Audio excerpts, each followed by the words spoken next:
Avez-vous déjà ressenti le besoin de disparaître, d'échapper au bruit, à la pression, aux attentes du monde? Beaucoup d'entre nous l'ont ressenti.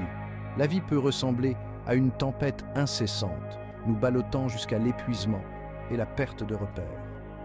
Nous aspirons à la paix, à la maîtrise, à un moyen de donner un sens à tout cela. Nous cherchons des réponses dans des plaisirs fugaces, dans des distractions, dans l'approbation des autres. Mais ce sont des impasses. Elles n'offrent qu'un soulagement temporaire, nous laissant plus vides qu'auparavant. La véritable transformation exige un chemin différent, celui de l'introspection, de la discipline et de la sagesse. C'est le chemin des stoïciens. Êtes-vous prêt à entreprendre votre propre voyage de transformation? Le chemin vous attend. Voici Alex. Il est intelligent, capable, mais profondément malheureux. Il se sent prisonnier d'un labyrinthe qu'il a lui-même créé. Sa vie est un enchevêtrement d'angoisse et de frustration. Son travail est une impasse.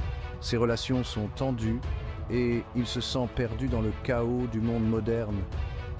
Alex aspire au contrôle dans un monde qui lui semble de plus en plus chaotique. Il aspire à la paix intérieure, au milieu d'une tempête de pression extérieure. Il veut disparaître, échapper à la personne qu'il est devenu et trouver sa vraie nature. Ces obstacles sont nombreux, la peur de l'échec, le poids des attentes, le flot constant de négativité du monde extérieur. Il a essayé de s'en sortir, de changer, mais ses efforts ont été dispersés et inefficaces. Il commence à croire que le vrai changement, le bonheur durable, est impossible. Mais au fond de lui, une lueur d'espoir subsiste. Il sait qu'il doit y avoir une meilleure voie. Un jour, Alex tombe sur les écrits de Marc Aurèle, l'empereur philosophe de Rome. Il est frappé par la clarté et la sagesse des paroles d'Aurèle, des paroles écrites au milieu du chaos et de l'incertitude des guerres antiques. Intrigué, Alex se plonge dans le monde de la philosophie stoïcienne. Il découvre Sénèque, le dramaturge devenu conseiller, qui enseignait que le plus grand pouvoir est d'être maître de soi. Il rencontre Épictète, l'ancien esclave qui soulignait l'importance de se concentrer sur ce que l'on peut contrôler. Les stoïciens n'offraient pas de réponse facile, ni de solution miracle.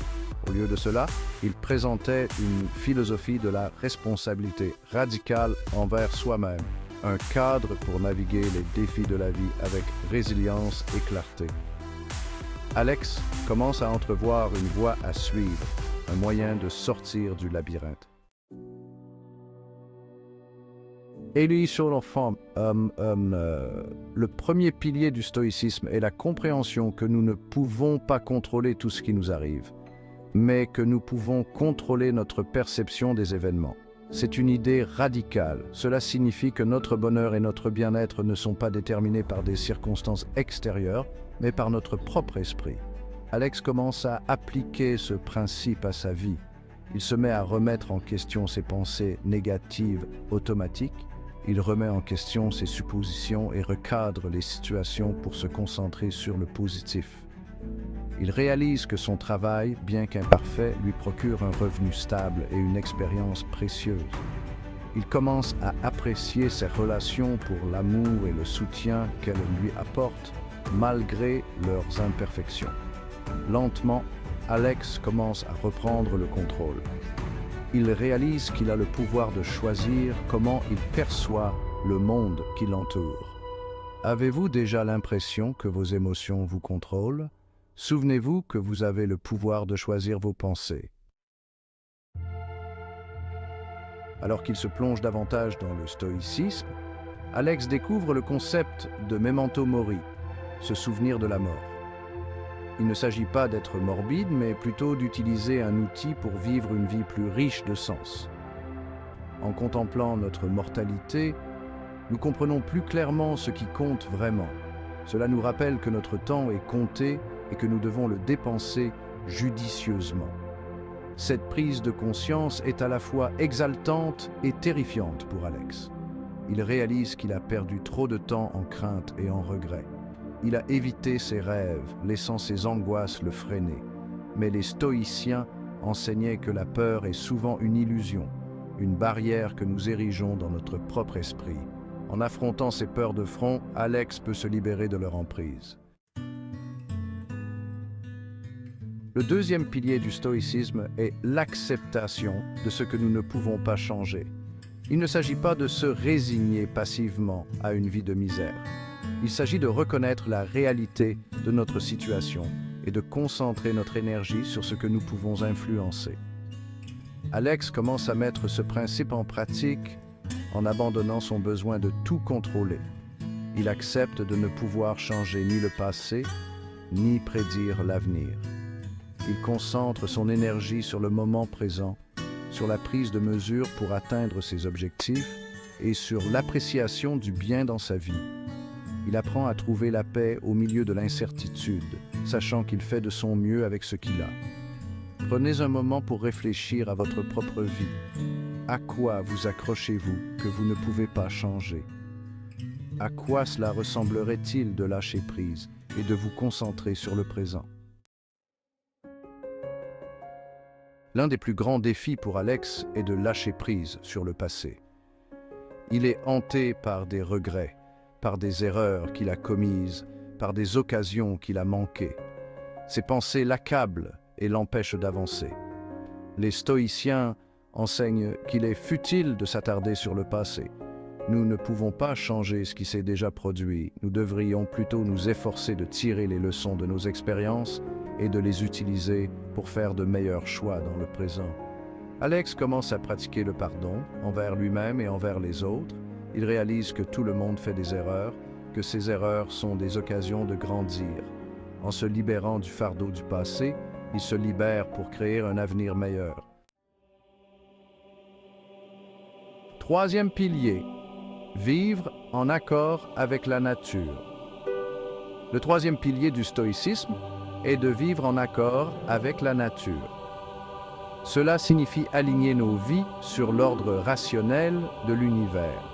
Cela signifie reconnaître que nous sommes tous liés, que nous avons un devoir envers nous-mêmes et envers les autres.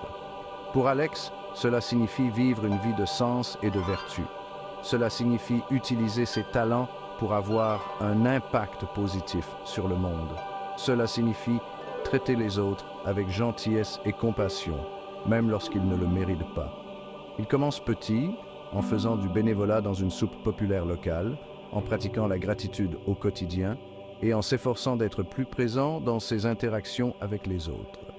En incarnant ces principes stoïciens, Alex commence à ressentir un profond changement en lui. Grâce à la pratique quotidienne des principes stoïciens, Alex connaît une transformation remarquable. Il n'est plus l'homme anxieux et frustré qu'il était autrefois. Il est plus calme, plus résilient, plus confiant face aux défis. Il ne cherche plus à disparaître. Au lieu de cela, il s'est trouvé. Il est confronté à des difficultés, bien sûr, mais il dispose maintenant des outils nécessaires pour y faire face avec grâce et sagesse. Il a découvert que la vraie liberté ne réside pas dans les circonstances extérieures, mais dans la maîtrise de son propre esprit. Si le parcours d'Alex nous rappelle que nous avons tous la capacité de nous transformer, nous avons tous le pouvoir de surmonter nos difficultés et de vivre une vie plus épanouissante. Le stoïcisme n'est pas une solution miracle. Il exige des efforts, de la discipline et la volonté de se confronter à ses propres défauts. Mais les récompenses sont incommensurables. Imaginez une vie où vous ne seriez pas gouverné par vos émotions, où vous feriez face à l'adversité avec courage et résilience, où vous trouveriez la joie et le sens à chaque instant. C'est la promesse du stoïcisme. Commencez votre propre voyage stoïcien dès aujourd'hui. Lisez les œuvres de Marc Aurèle, Sénèque et Épictète. Adoptez les 3 piliers du stoïcisme. Contrôlez vos perceptions, acceptez ce que vous ne pouvez pas changer et vivez en accord avec la nature. N'oubliez pas que la transformation est un processus et non une destination. Il y aura des revers et des défis en cours de route, mais à chaque obstacle surmonté, vous en sortirez plus fort et plus sage. Le chemin vers une vie plus épanouissante est à votre portée. Faites le premier pas.